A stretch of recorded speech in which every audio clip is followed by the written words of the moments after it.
Hi everyone, my name is Kendrick and welcome to ENFP Mail. Today I get to interview Russell. So Russell, welcome, man. Thanks for having me. I appreciate you bringing me on, Kendrick. For sure. So can you give us your official type? Can you give us like the full animals? Yes, And yeah. I am a masculine, feminine ISTP, consume, sleep, blast, play. Consume, sleep, blast. So you're almost the most introverted of all the ISTPs. Like if you had sleep first, you would be like the most introverted, supposedly. Yeah, now you're making me want to pull up my chart. I can't remember, but yeah, well, I have the blast, so that makes me a little bit more extroverted. A little bit. So what did you think and how did you feel when you got your results back? Oh gosh. So I had typed myself as ENTP for years. That's how I experienced myself. And so I was, honestly, I was doubtful. I kind of denied it at first. I probably had like 3 hours where I just like wanted to throw my results out the window. And then I went into like existential crisis for probably a week where I was like, who am I? And am I really this weird introverted ISTP? It kind of hit me in the face pretty hard, but as I started waking up to it, it's so helpful. So what made them decide that you are an ISTP? Is it because of, your obsession with people? Yeah, I think I remember in my video, like when I made my video for Dave and Shan, I thought that I was talking so much about what I valued. Like I was afraid that they were going to type me FI.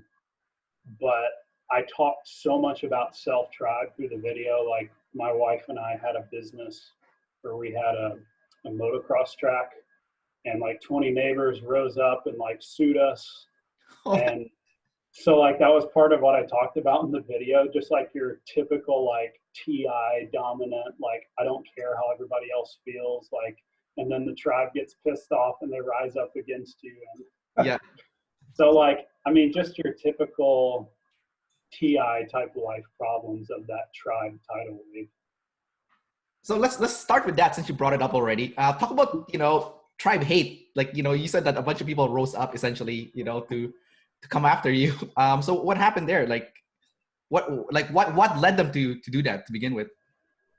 Yeah, so starting a motocross business is not the easiest thing to do in the first place. You try to go through all the hoops of buying a piece of property where there's not a lot of noise ordinances and where you're going to stay out of trouble as much as you can. And so we kind of jumped through those hoops, but there were quite a few neighbors within like a mile.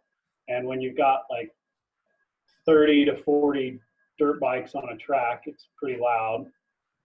And so, it's hard sometimes to see as a TI, like really what everybody else is feeling, because feelings are hard anyways. And then, you get that tribe aspect. So basically, what ended up happening is they filed a lawsuit. We hired an attorney, tried to jump through all the legal hoops, and we weren't doing anything or breaking any laws, but it was that tribe vibe. It was that NF vibe, that damn NF vibe that kind of shut us down.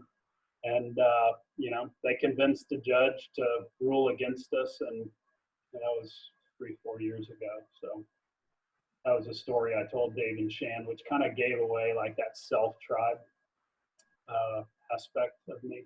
So, yeah. That's I think it doesn't get any more like real than your story, for like an IP, getting tribe hate. Like this is like the very definition of it. And I like how like when you were sharing your story with me, I like how it wasn't the court stuff that really bugged you. So it wasn't the things and the legal stuff that bothered you. It was like the fact that everyone's coming after you, that's what seems like was the biggest problem. Like the tribe would like, they got their fire, they got their pitchfork, they're gonna come, take you out, you Yeah. know? That's literally what Dave and Shan said, because I thought I was control chaos, obviously as an EP, if that's what I tag myself. Yeah. And Dave was like, well, no, if you would have been control chaos, like you would have freaked out so much more about your business getting shut down and like all this stuff that you got over really quick, but you're still thinking about like how much you hated the neighbors. Yeah. I got that vibe from you just now. Like you were Yeah. calm when you were talking about the court stuff. I'm like, for me, I'm as an EP, I'm like, oh my God, that's like the worst that could happen. You know, the neighbor stuff, that's fine. You know, that's not a big deal. But like that is for you, that is your big problem. Pretty funny. Do you find that because you have play last, it's even harder for you to deal with a tribe? Because, you know, you could be an ISTP, but you could have savior play, right? Like Michael Jordan, I think, has savior play, you know, and he seems to be pretty good with people, even though, you know, he's an ISTP himself. So do you find that it's because of that play last thing, you just don't want to engage with a tribe? Like you just don't care. You don't want to deal with it. Do you think it's that, or? Yeah. Well, it's not that. So I've often seen myself as somebody liking the tribe, but I think when I've actually balanced it out and understood like my experience more holistically, I've seen that compared to the other animals, I'm definitely not playing as much. And so it's interesting how your brain can kind of skew that, and you think you're doing something just by the way you focus on it. But I've noticed since being typed by them that it takes a lot of energy for me to want to engage really just in a conversation a lot of times. Like if it's in my circle, you know, if it's like my family or if it's like my established group of friends, like it's great. It doesn't take a lot of energy. But if it's like, you know, somebody out on the street when I'm dropping my kids off to school, like it's going to take a lot for me to really engage with that. And so that ends up being like a tidal wave in a lot of ways, because I spend so much time in my head that I just feel like this huge relief when I go spend time with other people.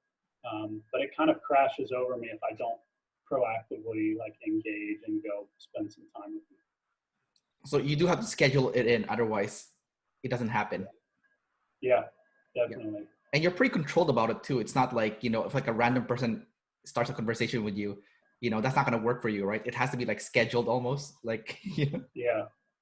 Yeah. It's like, Yeah, I'm not, I don't like surface stuff, so I'll bow out of those conversations pretty quick.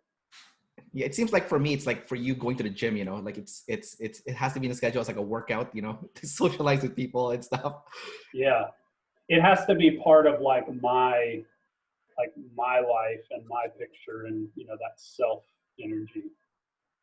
So after that big tidal wave hit you, did you learn anything about using that FE better? Like to you know, to make sure that tribe feels good, you know? Was that a big wake up call for you, would you say?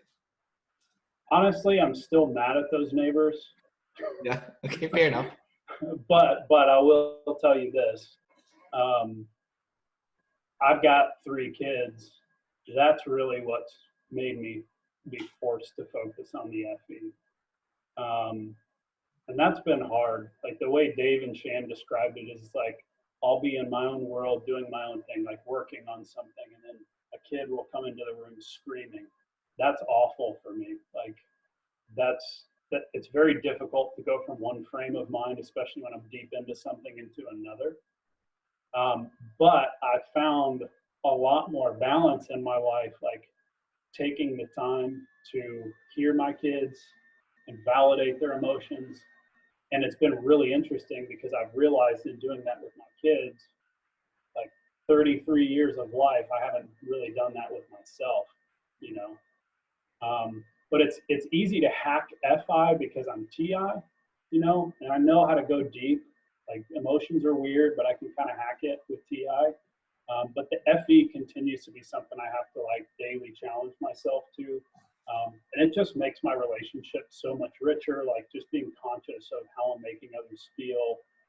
And I'm terrible at it, like even with my facial expressions, you know, some people are just good at making people feel good. But I have to work really hard at it. And really the more I do, like there's such a more of an equilibrium in my life for sure. so you have that feeling of balance when you do engage in that. Like it feels right, you know, like things just feels right. Yeah. It doesn't feel right to make myself do it, but once I do it, it absolutely balances me in my whole life. Is your wife an EJ? Because you know that would be your opposite, right? Usually the opposites would date. Yeah, my wife is an EJ. And is she like play first then? Would you say like you know? She is, yeah. She is T-E-S-E. She's one click off of Shan. Oh, she's been officially typed. Mm-hmm. Yeah. Oh, sweet. Okay. Um, so I in a way it's kind of good for you guys though, because you're both T lead, like you're both thinkers. So Mm-hmm. would you say that kind of helps with your relationship that you're both lead thinker? Yeah, for sure. I mean, when it comes to like rationality and logic, we experienced something very similar, like when the business got shut down. Like that, the NF hippie vibe of the tribe was like so confusing to both of us. And so like we definitely bonded over that and do bond over that. Is she sleep last? She is blast last. Blast last. Okay. So sleep third then I'm guessing? Yeah, she's play, consume, sleep. Play, consume, sleep. Okay. So you both have NF demon. It's not fourth, but it's third for both of you. So it's still a demon. So it was something that kind of hit both of you at the same time. Yeah.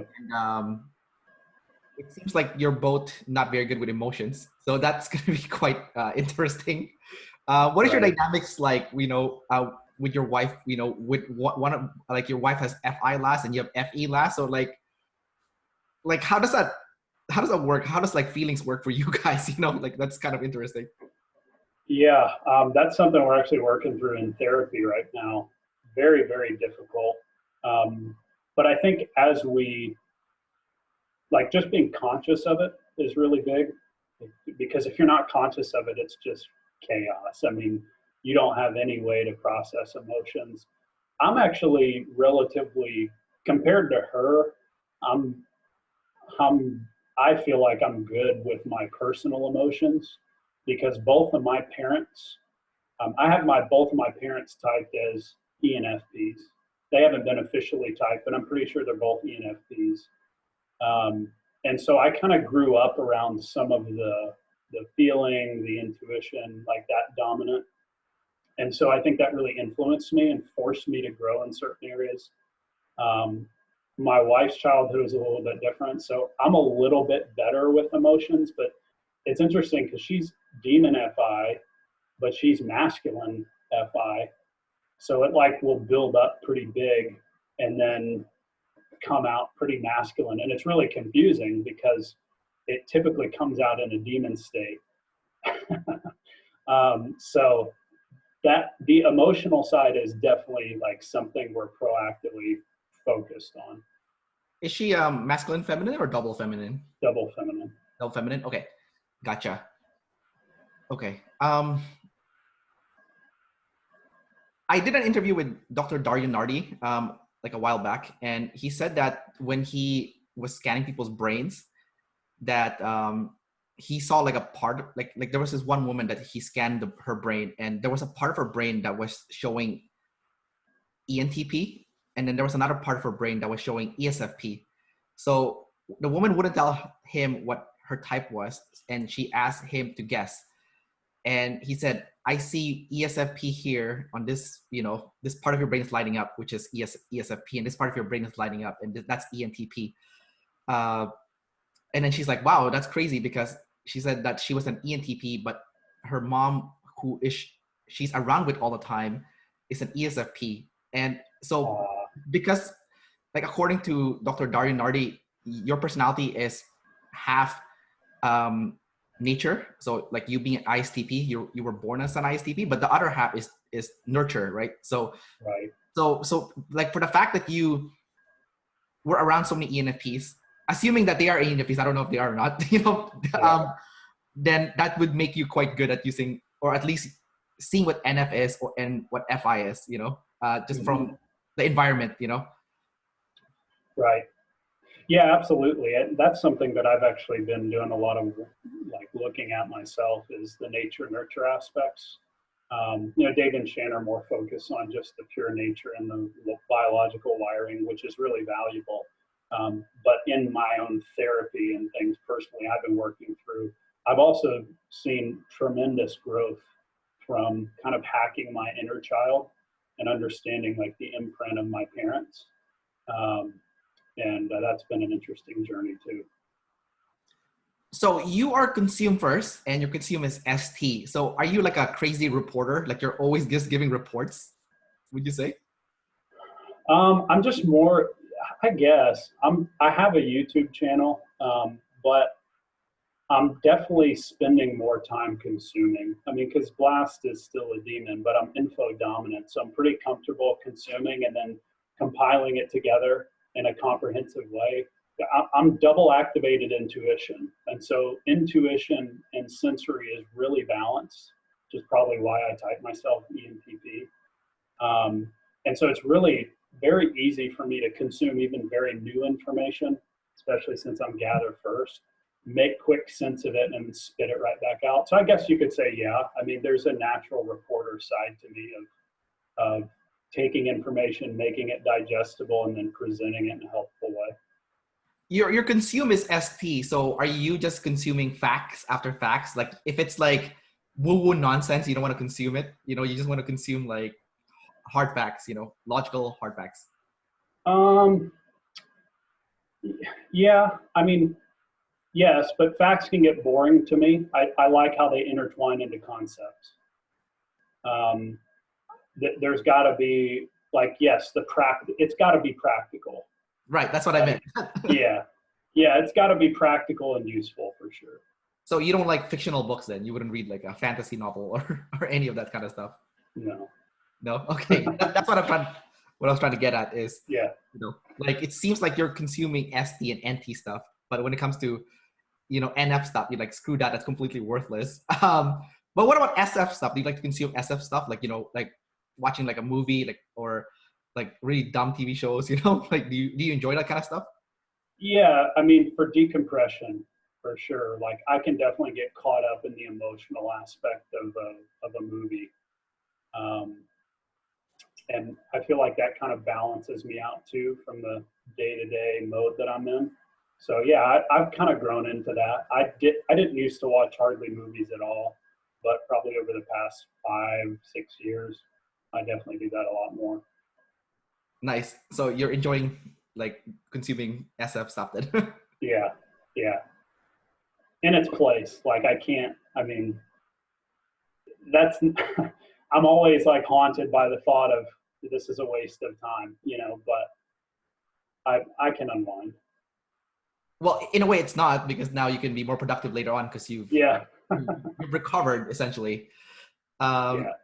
So you have masculine TI. Talk about your masculine TI. How do you manifest that? Are you someone that, like, if someone says something illogical, you would correct them right away because it doesn't make logical sense? No, usually I'll hear people out and I let them finish talking. But I mean, probably relative to somebody else, yeah, I'll usually correct somebody. I'm a financial advisor for a living. So I hear a bunch of people's opinions on finance that are really usually off.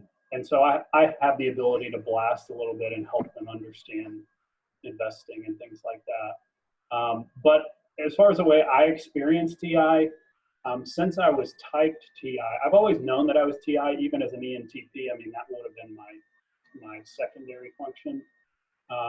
But getting typed TI first and actually taking the time to resonate with that and reflect, I have realized my mind is never off. Like it doesn't matter what it is, like when I'm in the car or just the day to day, my comfort zone is deep in thought. And it can be with anything. Like I'll see something random when I'm driving down the road and I'll just go down this rabbit trail of like, how does that work? And, you know, how do the, whatever it might be. So I'm good at that. That's definitely natural for me. And I've experienced it now that I'm aware and conscious of it. It's allowed me to take some breaths too. But that's how I experience TI. It's just constantly deep diving, wanting deep conversation, wanting substance and depth, and just kind of thriving on that. What would you say is the benefit of that, and also the downside of that? Like when is it too much and it's now affecting you negatively, and when is it like when it's really impacting you positively and it's really making a big positive difference in your life? Yeah, that's a good question. Well, as I've gotten older, like I've realized, like I can figure pretty much anything out. Like I've had, like I'll give you an example. I had a stomach parasite that was causing nausea and all kinds of symptoms that were miserable. And I went and saw my doctor, and in between our appointments, like I was cracking open the research on parasites, and I actually discovered which one I had. And when he first prescribed my medicine, he said he didn't think it was the parasite. He thought it was bacterial overgrowth. And I was kind of like, whatever, dude. Okay, just give me what you think it is. Didn't work. I went back in. I said, I want the medication for this parasite. He gave it to me, and the problem was solved. Wow. So like, it's in life, it's definitely given me like confidence for solving my own problems, like deep diving into things I have no, familiarity with, and figuring stuff out. Because of that ability to kind of go deep and like navigate. I'm not afraid to make mistakes because I've got the blast too. I'm not blast last, so I can kind of bounce off some walls and kind of find my way. So that's more of the positive side. Like I feel like I can pick up hobbies really quick. I feel like I can problem solve and figure things out. I don't really feel slowed down by a lot. But I think the problem forms when I'm not present for those around me. And sometimes I've learned that emotionally, I expect other people to have the capacity to be that deep when they're just not going to. And so in working on my own like childhood traumas and like loneliness and things like that, like that's been something that I've been growing in, is like, look, that's a unique trait that I have. That's a place I can go. That's who I am. But I've got to come out of my freaking hole every once in a while and be present for the people around me, and be okay with some of the more surface conversations and the day-to-day and some of the redundancy. And there's a lot of joy in that too. Like that goes back to getting on the FE and like feeling other people's feelings, and not feeling like I constantly have to be thinking. So that takes work, but again, it brings a lot of healing too. It sounds like it's quite extreme because you can pretty much solve anything, but at the same time you can't connect with other people. So it's like a double-edged sword, you could say. Yeah, definitely. Have you read that book, The 7 Habits of Highly Effective People? I have not, but in general, I'm pretty sure I'm familiar with the principles. I've definitely heard of it quite a bit. Yeah, because I think one of the big principle, like maybe a lot of ISTPs would miss out from that book, is the emotional bank principle. I don't know if you've heard of that one, but basically you make deposits on people's banks, and if you oh gosh. Yeah. David Chan did a video about this where like the TI guy writes a book on how amazing this thing is going to work, but he hasn't built up that emotional bank. And so he blasts out this book to everybody and nobody cares. Right. Exactly. Yeah. Yes, that's definitely me. Like, I tend to go to the tribe. Like I think of somebody like getting really excited about an MLM and then blowing up the tribe when they're trying to sell something, but they haven't like built that previous relationship. And so it just falls apart really quick. Definitely. I like how you're using the MLM example for this.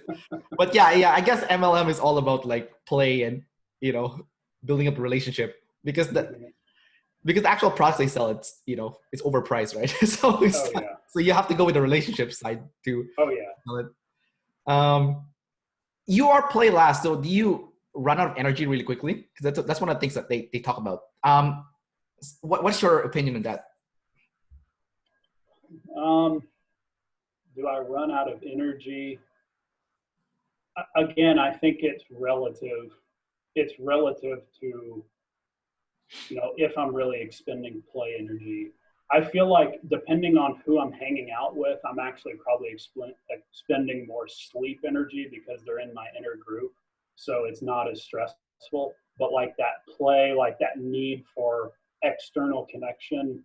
I mean, after a night of hanging out with people, I'm ready to go home. Like I would definitely say that.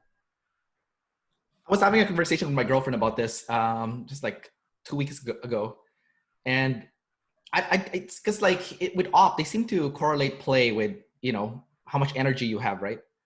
But I feel like there's three different kind of energy. You have like social energy, how much energy you have to socialize with other people. But then on top of that, you have your physical energy, and that's, exercise and, and whatnot. And then on the third side, there's mental energy, like how much can you persevere to think and solve a problem, So ISTPs seems like they probably have naturally high mental energy. Physical energy, possibly. A lot of ISTPs are like the stereotypical athlete, so that would make sense.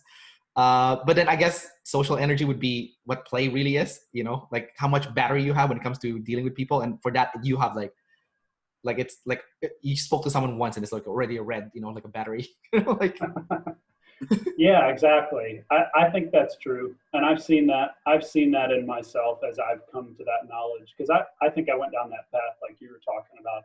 I definitely have like athletic energy. Like I can expend that all day long. I used to go to summer camp as a kid for like a month. And like that was really fun for me because I was in my element. I was doing sports. I was around people I liked. That fills my cup. But I think it really is that true, like just generalized socializing that I just don't have a big battery for. Gotcha. You have double masculine consume. And even talking to you, you do come across as double masculine. Like you don't come across as masculine feminine. Do you think it's because you're leading with a double masculine consume? Like, I don't know if someone has ever said that to you, but like, I think if you got to know me, I go pretty easy on the tribe. Like I don't like pushing on the tribe. Like I think maybe you're feeling more of my blast. Um, I I mean I don't press, like I'll press on the facts, right? The masculine SC. But when it comes to like I'm definitely masculine TI. Like I'm gonna press on what I think about something, but I'm typically gonna be a little bit more hesitant on the tribe. so maybe what's really happening is that if someone were to challenge you on the stuff that you've researched, then that's when you get really aggressive because you're like, nope, like I have consumed the hell out of this. I know every single facts, and you're not gonna prove me wrong because I have fact checked this because you're also info dominant. It's gonna be the most precise, accurate like data there would be. But then you said, okay, maybe that's I'm feeling that blast from you, but I don't think so because your blast is supposed to be double feminine, right? So let's talk about that. What is your double feminine blast like? So when you're teaching to people, are you like very soft? Are you very like gentle? Like you don't shove your concepts to people because your blast is also NF. Is that right? So like what is your double feminine NF blast like? I actually was thinking about that, and I think it was because you asked a similar question to somebody you've interviewed before. And I was just kind of thinking about, I haven't done too much thinking about like the actual connections of the animals yet and how that plays out. But I think that's probably why I saw more intuition in myself and concepts in myself, because when I'm blasting, it is typically in the form of concepts that I've organized. But I think I'm just more conscientious, even though even though I'm not great at feelings, I'm very conscientious of the tribe's feelings, very, very aware of how what I say might make them feel. So like an example with that doctor who gave me the medication, like when I'm recounting that, like I come across as pretty punchy, like, hey, give me the right, just give me this. But when I'm actually with him in the office, I'm like a little bit more feminine. Like I'm not, like my recounting is more masculine than my actual experience with him. Oh, I see. I see. So your memory is masculine, but if you were to, replay the video, it's completely different. Right. Right. Yeah. What about your sleep? You have a NT sleep. It's a savior also. It's your second animal. You've kind of talked about it already, how you can deep dive and go into a rabbit hole pretty quickly. Talk about your experience with that, like, or give some examples of when that happened. Like you went on a deep rabbit hole. With sleep. So I went on a very, very deep rabbit hole with quantum physics for probably 3 months. Okay. And I tend to do that with various topics. Like I will devour a topic and I want to learn enough about it. Like I don't care about knowing every single thing about it. I'm not like SE first, like I don't care about that. I've got to know enough for it to be functional, for me to have conversations about it and to understand, why it matters to me. And then once I devour a concept enough for it to be functional in my life, to figure out, get to the bottom of what I'm trying to get to the bottom of, I'll typically move on to the next thing, in my gather savior. So that's kind of what sleep looks like for me. Usually I'm discovering a new concept, digging into that. And then it's kind of cool. It's fun for me because I'm really just like, the universe fascinates me. So like when I learn a new topic in that sleep state, I'm able to kind of connect those dots to previous things I've learned. And so it's given me like a really robust, exciting experience of the world. And it's allowed me just in the tribe interactions, like I can have conversations with anybody and they probably think I know a lot more about something than I really do. And so that's helped me just connecting with the tribe. That's one way I've kind of hacked my sleep. But that's kind of what my sleep state's like. It usually looks like me on YouTube, just consuming concepts and learning whatever it is I want to learn at that time. So you consume quantum physics, and you said that you only consume things for the purpose of practicality. But what is the practicality of quantum physics for you? Because your career is finance, right? And there's no correlation between finance and quantum physics. So the only thing I can think of is you're consuming it for the purpose of engaging with a tribe, I guess, in those kind of conversation, or? Well, no, I have a good reason for it, obviously, TI first. So my reason for getting so locked into quantum physics has more to do with my religion. I'm a Christian as a religion, and I was studying quantum physics just due to like discovering deeper universal truth, like life after death, things like that. And so I was trying to discover more on that topic, and that has value to me, so I was digging into it. Does being a TI lead conflict with being a Christian for you? Nope. Well, that's actually a good question.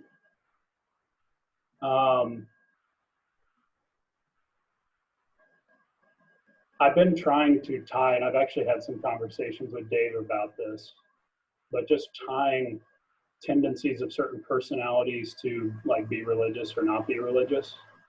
And so it's interesting because I can kind of zoom out and look at that objectively, but then like I still believe what I believe.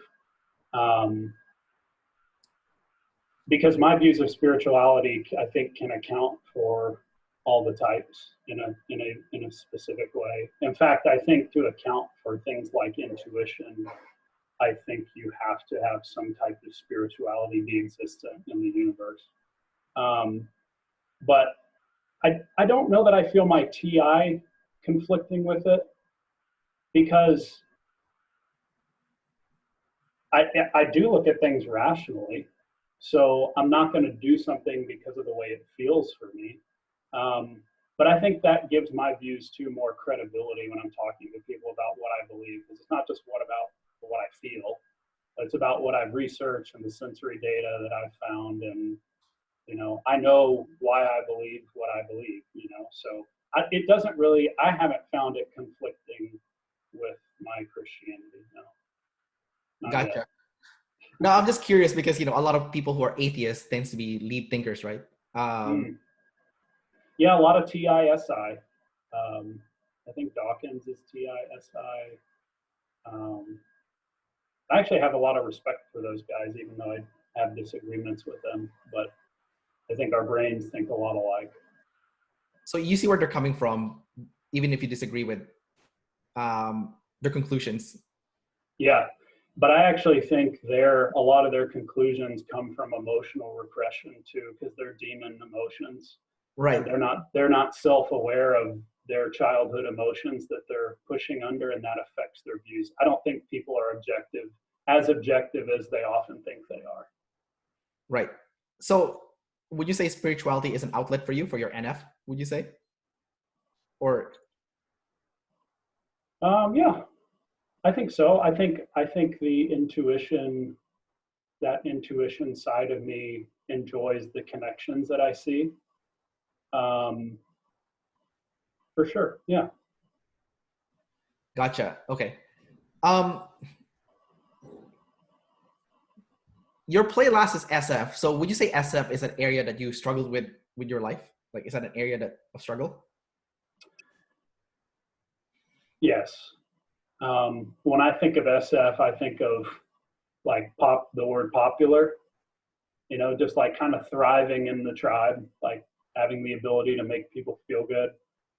Like that definitely wasn't me. That's why I think I projected ENTP on myself, because I wanted to be like this outgoing, like everybody loves the ENTP, but they're also smart. Like Iron Man is like the proverbial ENTP. Yeah, he is. It's kind of obvious he's an ENTP. The actor, he's not the actor himself is an ENFP, right? But yeah, ENFP. Yeah. Yeah, I was surprised because I actually thought he was actually I thought he was just playing himself, Like me too. Me too. So I like self-projected that personality. Like that's one of my favorite movies. But I do identify with like the tinkering, that he does, and like his ability to figure things out. Like I really was drawn to that. So I've probably seen that movie more than any other. But like it's interesting how we project what we want to be on ourselves.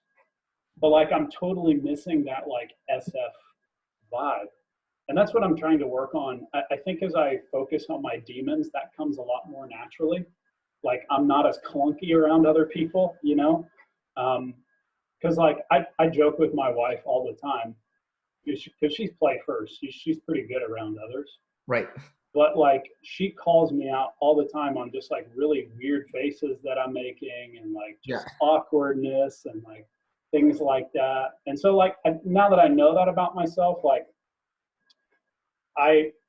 on my YouTube channel, I proactively like grade myself after on like, okay, how did you make everybody feel? Right. That's so funny. because I don't naturally do that. Like I'm naturally ST, just trying to get the facts to everybody and like be concise, because that's what I project on everybody that I think everybody else wants. But most people watching my videos just want to feel good. Right. And they want to get those vibes from me. So yeah. So let's talk about Iron Man real quick, because you said that you kind of resonate with the character. That's why you watch the Iron Man series the most. Did you resonate with the way he ended Endgame? Where it was all about the tribe in the end, like the biggest sacrifice. Did you resonate with that like final act? Absolutely. Because that seems like the final act an IP would have to do in their life. That's like it kind of gives me goosebumps thinking about it. Like as an IP, like you've been selfish your whole life, but then in your final act, like you save the world essentially. Like is that kind of like the end game for you? I guess you could say. No pun intended, but like. Yeah, I mean, I'm getting a little emotional hearing that, because I've been thinking about my life mission, Yeah. and I really think it involves like building up other people. Like how can I how can I take all the TI and like all the giftedness that I have as an individual as I'm coming to know myself, and not just stay in my stupid head all the time, because that's lonely, right? Right. Like that doesn't go anywhere. That's not fulfilling. So yeah, I mean, number one, I really resonated with that ending, um, because you see this growth of the Iron Man character, right? In the first Iron Man, he's like the selfish Yeah. douchebag. Right. Like, he doesn't care about anybody else, and I kind of resonate with that, because sometimes I default to that, but that self growth of realizing like, hey, fulfillment comes in giving back, like, because at the end of the day, if you're just in your own savior loop, it's destructive. It's destructive to relationships. It doesn't go anywhere. You can't really grow as a person. Um, so like it's funny, because before we talked, I was actually like writing a document on like, what is my life mission? Like what am I really pursuing? And I don't know that I'm going to do this for sure yet.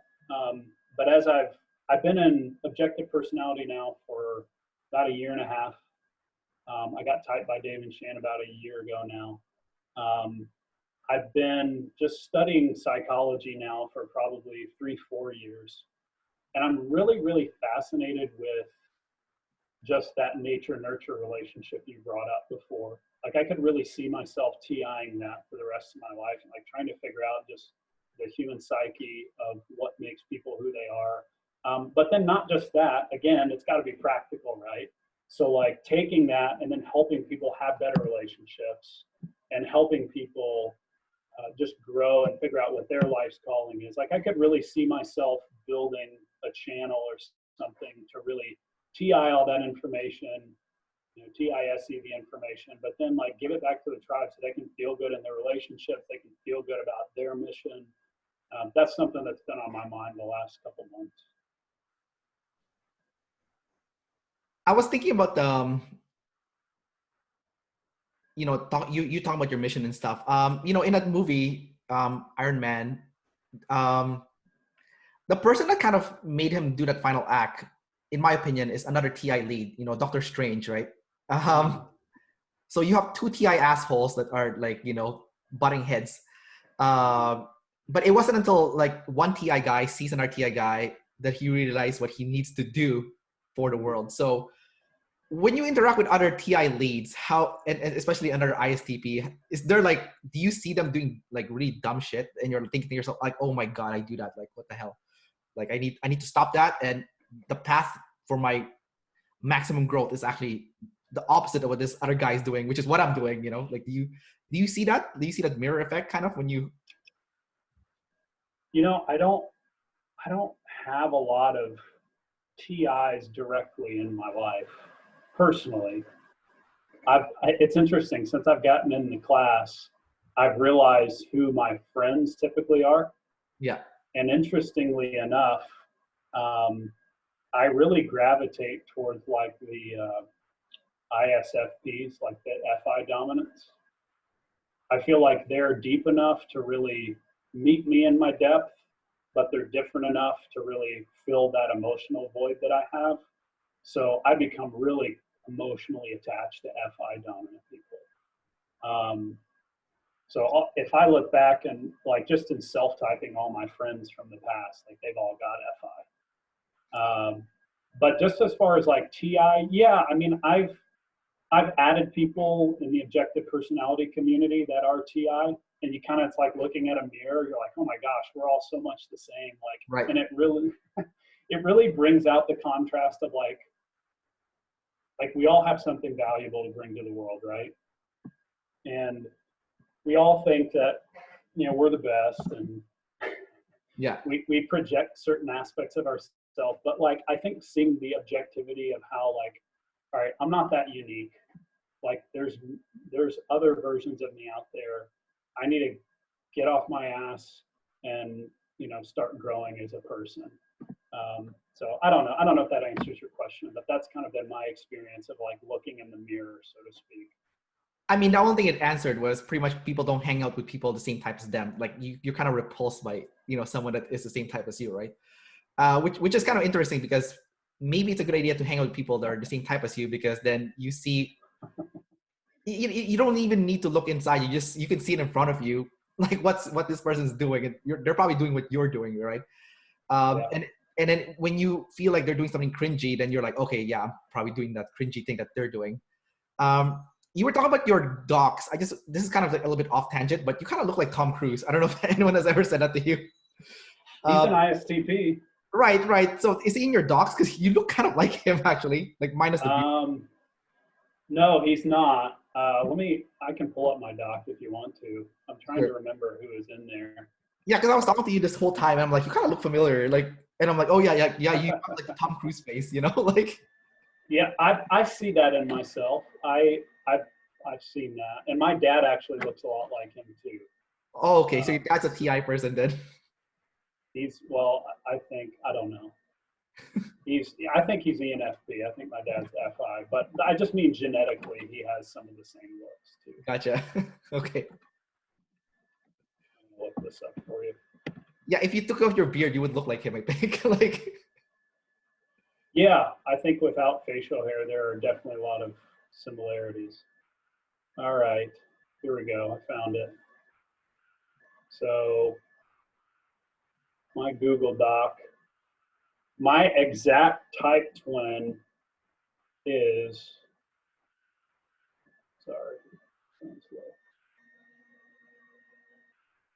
Paul Provenza.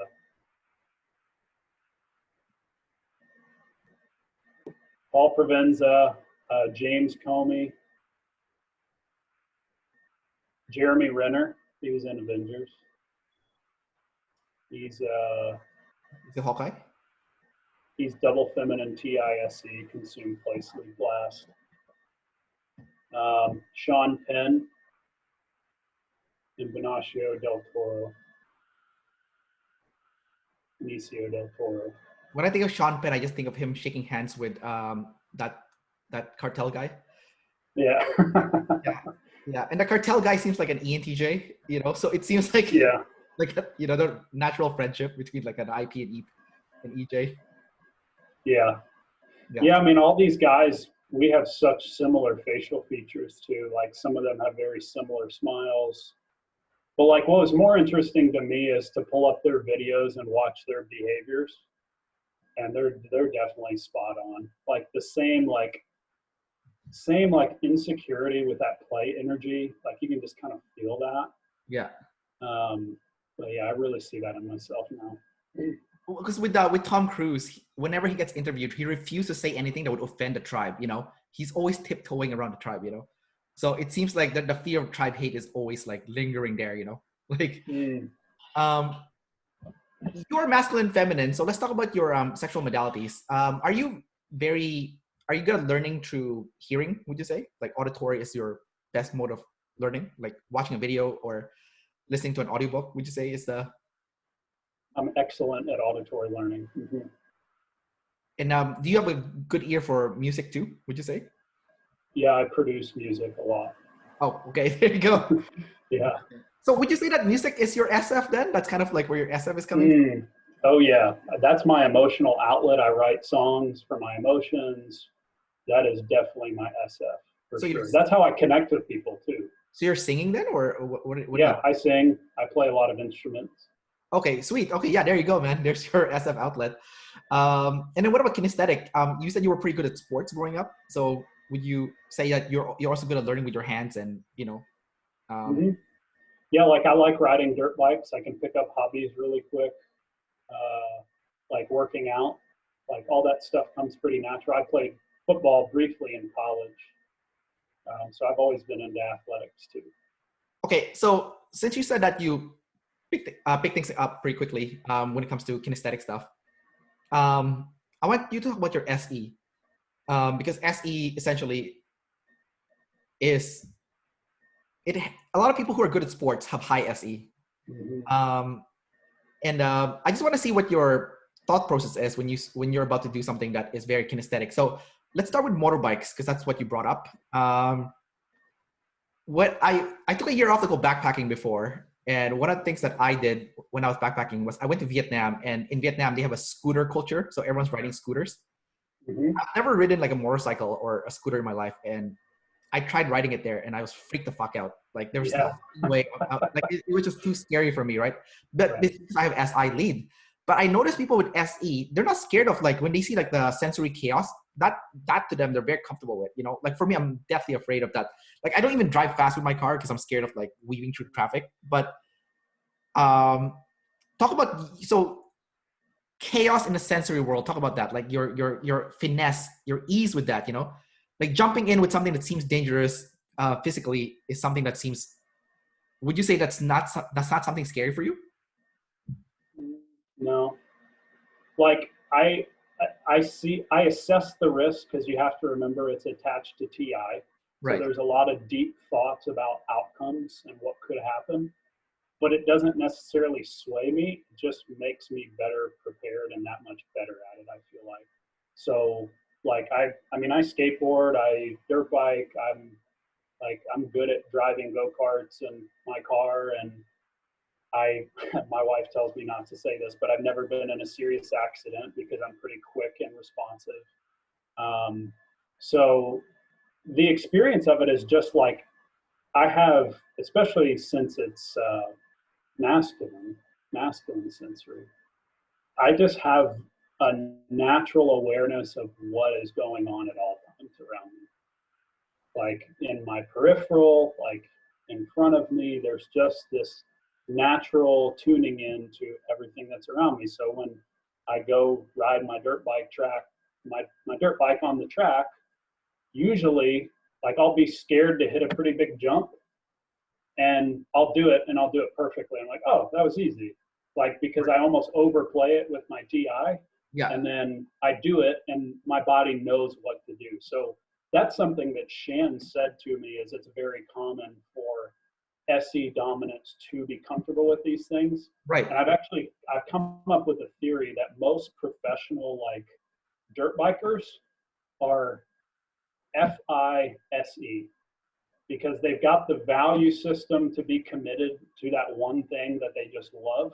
Yeah. But they've got the sensory, and I've like dug into that, and it's so true. Like they're all self first.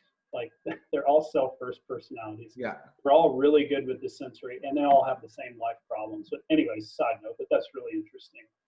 So yeah, like the SE for me is just a natural awareness of my surroundings and a very small fear of interacting with that. Yeah, I've always been impressed by the confidence with the SE lead people, you know, when it comes to the sensory stuff. All the big MMA fighters are also ISTPs, right? Like John Jones and Israel Adesanya, like they're all like ISTPs, you know. And then the non-ISTPs have SE lead, you know, like Anderson Silva, right? He has SE lead. Right. Like there's the only weird one in that list that is probably not SE lead is like George St. Pierre, right? He's an INFJ, and somehow he's the one of the greatest fighter of all time, and it's like Right. the random IJ in there, like Yeah, one off.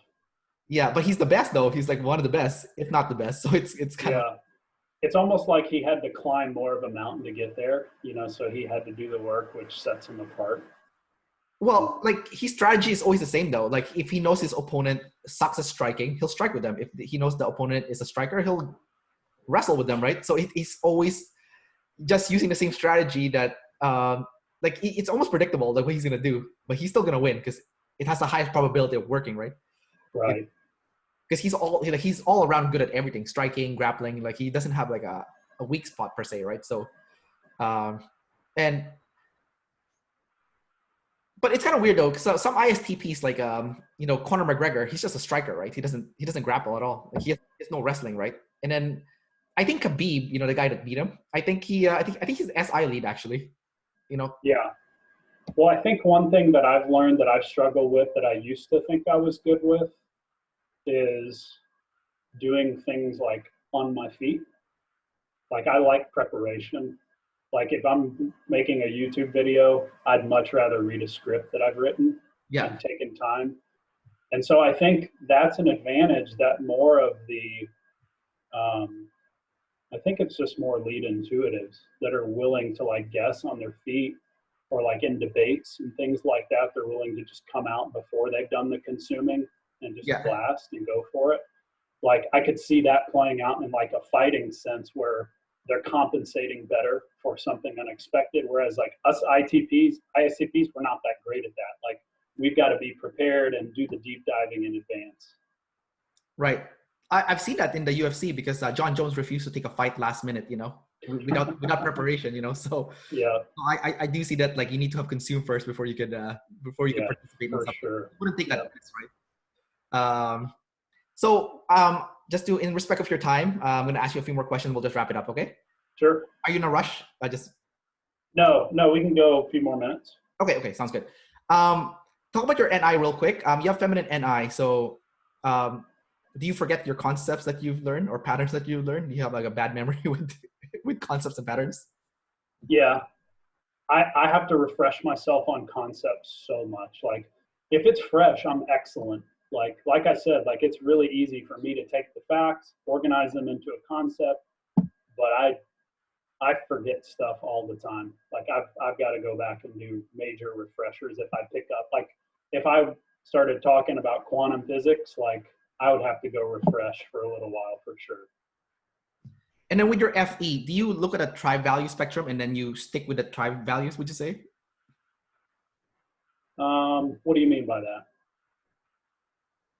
Well, you know, the difference between FI and FE is that with FI, you can see what a tribe value is, but then you don't care. You have your own value system. But if you have, Oh yeah, if you have FE, like for example, for you, you value spirituality, right? So that seems to be like more nurture, just from my perspective. And you value that because maybe your tribe parents maybe value that too, or family members. Would you say that's accurate? Yeah, I mean, I definitely look at value in the spectrum of the perspective of the tribe. Absolutely. Okay. And then you're also info dominant. So talk about being info dominant then. Like, this is something I've been looking into the last couple of weeks and just trying to compare like real life, how it's different, like in energy versus info. And I really like, obviously I've experienced the info dominant, but I think it's just more the comfort of bouncing back and forth between like, okay, gather information, okay, blast information, and gather information. And so like I learn things. That's why I think I learn things really quickly, because it's just a constant, you know, consume, you know, organize, blast, consume, organize, blast. And then when I blast, if I'm wrong, you know, somebody corrects me about it. And I go back and correct and do it again. So it's just this seesaw between consume and blast. And then, you know, someone who's energy dominant is going to be kind of like that double decider energy where they're okay with like, you know, self tribe, and like that's just the space that they're going to live. I don't know what to say more than that. I just feel like my life's focus is more on like gathering information and disseminating it like between me and the tribe. Whereas someone who's energy dominant is just going to, I don't know, have more of that feeling aspect to them that I don't have. I do things in a little bit of a different order than you because we're both info dominant, but on opposite spectrum. I play first, right? I'm play, blast, consume, sleep. So usually I get my information from people first. So I play and I get information from, that's why I do so many interviews. That's how I get my information. Afterwards, I blast. And then when I blast and I notice like I'm missing something, then that's when I consume to fill in the gaps, you know? So it's a little bit of a different order of things. And then because I'm a sleep blast, I tend to sleep poorly and I'm not very good at managing my energy. Like when I know my energy is low, I just keep going anyways, you know, which is bad because then I become crippled the next few days because I'm so exhausted. I'm learning that the hard way, obviously. But I've noticed people with, you know, who are energy dominant, they don't get to that situation because they know when they've expended too much energy, they need to rest, you know. And when they have extra energy, they know when to go expend it. So they're really balanced with that, you know, expending and preserving energy. They don't get to the point where you know, they're fatigued for like 3 days and the next 3 days and they can't function, right? Yeah. But the bad thing though that I noticed for those individuals who are energy dominant is that when they explain things, it's not clear. Like they're missing a lot of information, and it's like what what are you saying? Like it doesn't make sense. You're not clear, you know. So yeah, you wanted to say something? Yeah, well, that's interesting because I'm savior for sleep, but I've struggled with energy management my whole life. Like I hate sleeping. I hate sleep. Like I'll stay up till 1 or 2 in the morning consuming information. And I like literally have to tell myself that I get to stay up late every other night. Otherwise I start getting depressed because I like want to have that sleep energy, especially now that I have kids. So I definitely can resonate with the imbalance of like energy consumption and projection. Like I'm terrible with that. So do you get in situations where you run out of energy and you're like just spent the next like few days and you can't function? Not like, I don't think the same way you do. I'm just not good at like, because again, if I'm tired, I'm going to demand from the tribe that I need alone time and like sleeping. Right. Like, but it's more just managing that energy. There's definitely an energy imbalance in my life, not only with people, but just like even health sometimes. Like I'll tend to eat junk food for a while and then be like, oh, can't do this. I've got to cut that out. Right. Or like get hooked on caffeine and then be like, oh, I probably shouldn't drink an energy drink every day. Like there's a real big imbalance on energy. That's been something I've had to work with. Oh, I see. So you're relying on external source to kind of energize you, like energy drinks, junk food. Like, it's not natural. It's artificial, like energy. You know. Right. And then I've found like I haven't been addicted to caffeine now in a year and a half. I was even having major health issues. Yeah. And so What I health totally issues do you have? like breathing problems, like I was sweating in my sleep. Right. Like all kinds of bad side effects from too much caffeine. And, oh my God. and so I cut the caffeine and all the problems in a way. And so as addictive as it is, I've been like, no, I'm never doing that again. And it's really actually helped me manage myself a lot better on a daily basis. Yeah. And I feel much more peace. I'm better with my kids. And so like controlling my life in that way has really brought more stability. But I just say that because I can resonate with the trouble managing energy. I'm definitely not proficient at that. Okay, so you validated something for me, which is really helpful. That's awesome. I've always wondered what the problem is for the Savior Sleep Play Last people is, because you know, for me it's pretty straightforward, right? I have sleep last, I don't rest enough, right? And then I red line, run out of energy, and then like I'm not functioning for the next 3 days because or I get sick. That's, you know, when your body's telling you need to stop, right? So I was wondering what the problem is of the opposite side of the person, but it seems like you're not the only person that told me this, but people with like Savior Sleep and Play Last, you guys rely on junk food and you're like addiction to junk food, energy drinks, coffee, all that shit. Like it seems to be like it's a pattern I'm seeing now, like for all you guys that are like that, you know, like there is an addiction to this external stuff for energy sources. So that's very interesting that is the problem. Like you're more susceptible to addiction to, you know, external energy sources, you know? Yeah, 100%. Cool. Okay. That's cool, man. That's a really good data for me. All right, man. I got two last questions for you and we'll wrap up this interview. So the first one is, what advice can you give to fellow ISTPs who is struggling with tribe hate? Like what can you do to avoid tribe hate from happening? Like how can you serve the tribe better? At least in a controlled sense, you know? Yeah. So here's how I've hacked my tribe problems. Taking the time to FI, figure out what I value and my individual worth, and know myself as a person, and figure out what's authentically important to me, not TI, like that FI, like what do I really value and who am I? And as I've done that, I've had the energy and the ability to go FE better.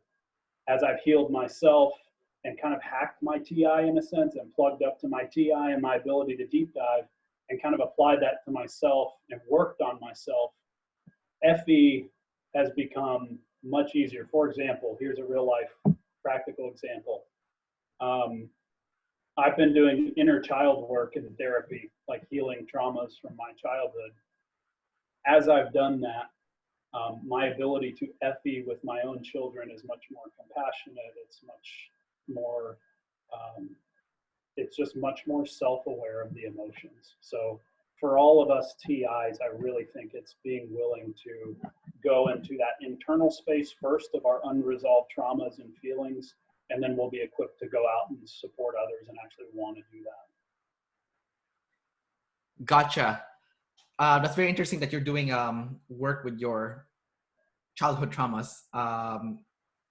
And you said that do you feel like it's been helping for you when it comes to your healing? Yeah, life-changing. And what kind of life-changing stuff is, like, would you say, like, what is the concrete change that you've seen since you started this work? I'm healthy. I'm a healthier parent. I'm more patient with my kids. I don't explode when they FE. I'm willing to meet them and be okay with their emotions and not recreate the traumas of some of my own emotional neglect. And so I'm a healthier person. I'm more confident in myself, just more self-sufficient, less fear of loneliness, and all that adds up to just better interaction with the tribe. My last question for you is empathy. ISTPs are known for having no empathy. You said you've been working on compassion. Would you say that working in your childhood trauma and, you know, going back to the pain that you've experienced when you were a kid, would you say that kind of helped you build more compassion and empathy for other people, because now you can share their pain because you've kind of relived those pain that you've experienced as a kid? Yes, absolutely. The analogy that I've used with a lot of people I've talked to this about lately is that as a child, and especially with my default wiring, I took an emotional aspect of myself and locked it in a room. And so how could I express emotions toward others if I wasn't expressing it toward myself? And so as I've kind of unlocked those doors and gone in those rooms and been okay with those sides of myself, it has allowed me to truly be compassionate for others and just really meet them more of where they are, because my silencing of their emotions was parallel with my silencing of my own emotions. That's awesome, man. That's a really good. I think that's a practical advice too for a lot of ISTPs, because maybe they don't think about that. Like the fact that you locked away your emotion means now you can't connect with other people. Because when you open that box, then you also open a tribe box, essentially. Yeah, absolutely. You have to, because then you've got to get that cup filled and you're welcoming that part of yourself. And that's where the nurture piece really comes in to assist the nature part of, Myers-Briggs and all of this, because you start connecting how your personality developed itself through childhood. Right. And you can start unraveling that and really connecting with other people and just kind of hacking life and enjoying life more. So it sounds like to me, having a therapist is the ISTP's equivalent to having a personal trainer. But instead of like physical work, it's emotional work. And to balance yourself out, you need to hire that emotional personal trainer, which is 100%. You have to hire someone who will force you to deal with your emotions. I'll probably work with a therapist the rest of my life. That is so good, man. I love that. I love that so much. I love that because, a lot of people who are like crappy at sensory, they need to have a personal trainer, right? Because they don't know how to move, right? But for you guys are like, emotionally repressed. So you need someone to help you with that stuff. Yeah. Absolutely. I've felt so much more peace just in joy from adding that aspect to my life and not being stuck in that loop. All right, Russell, dude, thanks for this interview. I learned a lot from you, actually. That was really good. I enjoyed the interview immensely. Well, I learned a lot from you too. Thanks for asking me some great questions, and maybe we'll connect again sometime. All right, dude. Peace out. Kendrick, bye.